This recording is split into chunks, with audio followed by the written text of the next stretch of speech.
Hello tout le monde, j'espère que vous allez bien. On se retrouve une nouvelle fois pour une revue. Cette fois, je vais tester devant vous la Silly Drop. Alors la Silly Drop, qu'est-ce que c'est? En fait, c'est une éponge en silicone, ça vient tout juste de sortir il y a quelques semaines. Ça fait un tabac sur YouTube, on en entend parler sur toutes les chaînes américaines. Et je me suis dit, c'est tellement intriguant qu'il faut que je teste ça devant vous. Je l'ai commandé pour environ 13€ sur le site de Silly Drop, donc c'est un peu moins cher que la Beauty Blender. Et ce qu'elle promet, c'est surtout une économie de matière. C'est-à-dire que quand vous utilisez la Beauty Blender, donc une éponge comme celle-ci, qui est sale parce que j'ai utilisé hier, oups. Si vous utilisez une éponge comme la Beauty Blender, donc comme celle-ci, en fait vous allez utiliser 2 fois plus de matière que ce qu'il n'en faut, puisque ça va aspirer la moitié de la matière. Donc avec mon éponge Beauty Blender, j'utilise environ 2 pompes, alors qu'au final sur mon visage j'en ai qu'une. Elle promet donc de limiter la perte de produit, puisque tout le produit qu'on aura sur l'éponge sera appliqué également sur le visage. Petit détail concernant la livraison, je ne sais pas si c'est comme ça pour tous les sites, mais en tout cas avec ce site là, je vous le mettrai en barre d'infos. Ce que j'ai particulièrement apprécié, c'est qu'en fait c'est livré donc dans une petite pochette en plastique comme ceci, mais dans une enveloppe. Donc je n'ai pas eu à attendre un colis chez moi, le facteur l'a juste déposé dans ma boîte aux lettres avec le reste du courrier et ça fait plaisir. Alors c'est livré avec juste une petite notice comme ceci, qui explique tout ce qu'elle promet, blablabla, ça explique merci pour votre achat, se maquiller sans en perdre une goutte, ça explique tout ça, et ensuite le mode d'emploi. Alors, appliquez un peu de produit sur le dessus de votre main ou le visage, puis utilisez votre Silly Drop pour l'étaler, mais vous pouvez aussi utiliser le produit directement sur votre éponge Silly Drop. Et ensuite, commencez par tapoter le produit, puis étirez-le sur la peau à l'aide de mouvements linéaires. Alors au niveau de la matière, c'est quand même spécial, c'est entre la prothèse mammaire et l'escalope de dinde. C'est particulier. Au toucher, c'est très particulier. Alors il y a 2 faces, il y a une face on dirait un peu plus bombée et une face un peu plus plate.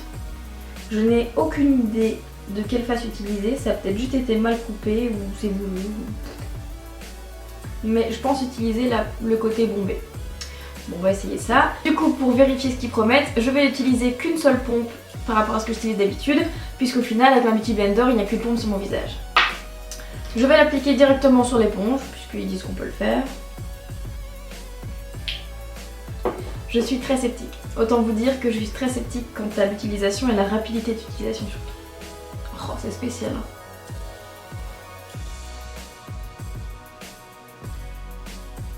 Bon, ils disent de tapoter le produit puis l'étirer sur la peau.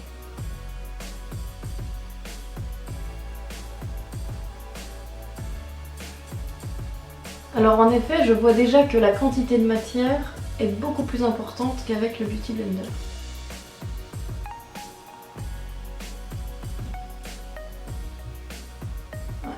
Par contre, ça a l'air de mettre du temps. Ça fait des traces partout, c'est affreux.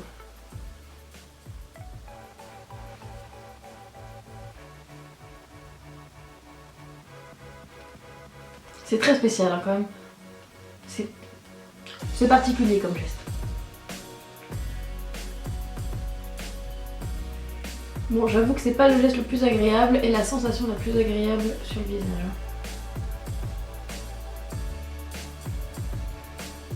La couvrance a l'air pas mal.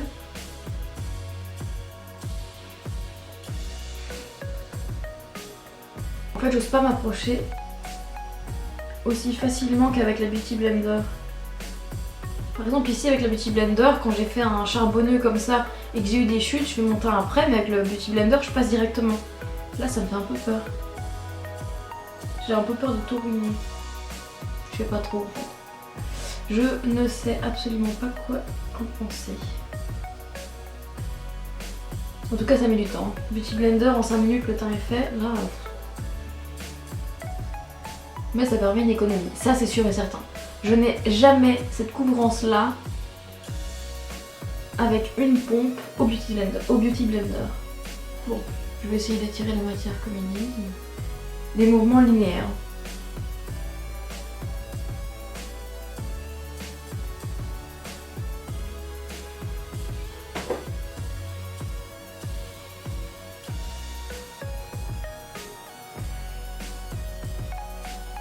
Mais ça fait des lignes, ça fait des stries. Et là, je suis pas sûre que vous verrez. Mais ici, c'était couvert. Je fais ça et c'est rouge. Bon, je pense que définitivement, c'est une éponge pour tapoter et sûrement pas faire des mouvements.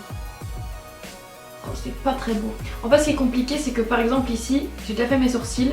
Pour le contourner, on sait pas avoir d'aussi petites zones qu'avec une éponge ou un pinceau. Donc c'est un résultat beaucoup moins parfait qu'avec une éponge. Alors là, je suis encore plus dubitative.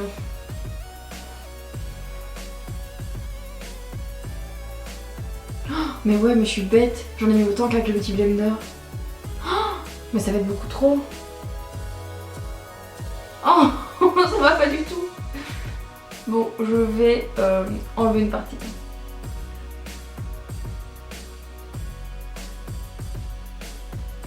Ça fait des petites traces.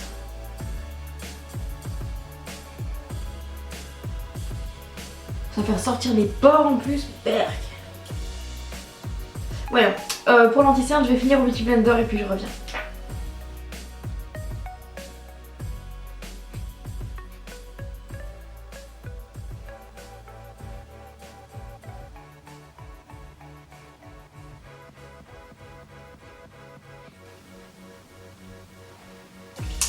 Donc comme vous le voyez, je suis repassée un peu partout avec mon Beauty Blender pour essayer d'estomper tout ça parce que j'ai l'impression qu'il y a quand même des traces.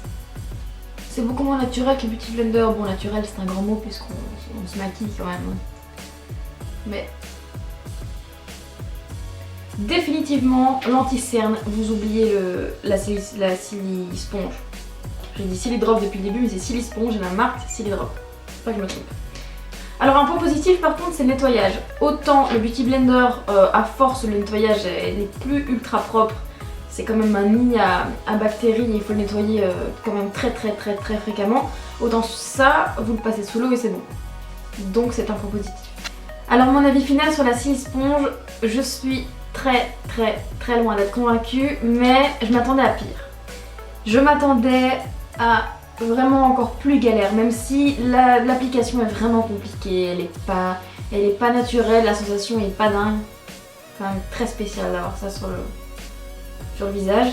Et surtout le résultat est beaucoup moins fondu qu'avec une éponge. Pour moi avec l'éponge ça reste quand même un résultat beaucoup plus fondu et harmonieux qu'avec la Silly Sponge. Autant l'économie de matière est réelle, avérée, testée, approuvée, autant l'application, le résultat, je suis vraiment pas pour. Je pense que je l'utiliserai quand même quand mes éponges seront sales, ou bien par exemple quand on veut économiser de la matière, quand on s'est fait plaisir en achetant un fond de teint luxe par exemple, parce que c'est vrai que l'économie de matière est ultra importante là-dedans, et j'ai réellement vu une énorme différence. Clairement pour moi c'est la moitié de matière. Par contre pour le fond de teint je dis oui, mais pour l'anti-cerne absolument pas. Ça fait ressortir les pores de la peau, ça a une application absolument pas naturelle et fondue, et on a l'impression que du coup la matière qu'on pose sur le visage ne se fond pas avec la peau, donc c'est comme si elle ne pénétrait pas. Et j'aime pas trop le résultat, donc là évidemment je suis repassée avec mon Beauty Blender, et encore c'est pas le résultat que j'ai habituellement, c'est pas le résultat que je préfère, mais en tout cas c'est déjà un petit peu mieux. Si je devais lui donner une note sur 10, je dirais 6. Je suis totalement pour le principe de base de cette éponge, pour l'économie, l'écologie, pour la durée de vie. Par contre, l'application et le résultat ne sont vraiment pas au rendez-vous et c'est très dommage. Peut-être qu'il y aurait quelques améliorations à faire et surtout ne pas conseiller des mouvements linéaires pour l'application. Si j'avais pu la tester avant de l'acheter, je ne pense pas que je l'aurais acheté.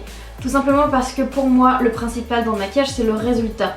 J'espère que cette mini vidéo revue sur la Silly Sponge vous aura plu et peut-être aidé à faire un choix avant de la commander ou pas. Si vous l'avez déjà testé, que vous l'aimez ou pas, n'hésitez pas à me le dire en commentaire, ça me ferait vraiment plaisir de voir vos avis et puis ça aiderait toutes les autres qui veulent l'acheter à se faire un avis. Si c'est le cas, n'hésitez pas à liker la vidéo, la partager autour de vous, commenter, laisser des commentaires, donner votre avis, dites-moi ce que vous en pensez, ça m'aide et me fait vraiment plaisir. Tant que c'est constructif, je prends. Et surtout comme d'habitude, si vous avez envie de me soutenir, n'hésitez pas à vous abonner en cliquant sur ma tête qui va apparaître juste après ou sur le bouton s'abonner juste en dessous de la vidéo. On se retrouve très bientôt dans une prochaine vidéo et en attendant prenez soin de vous. Ciao!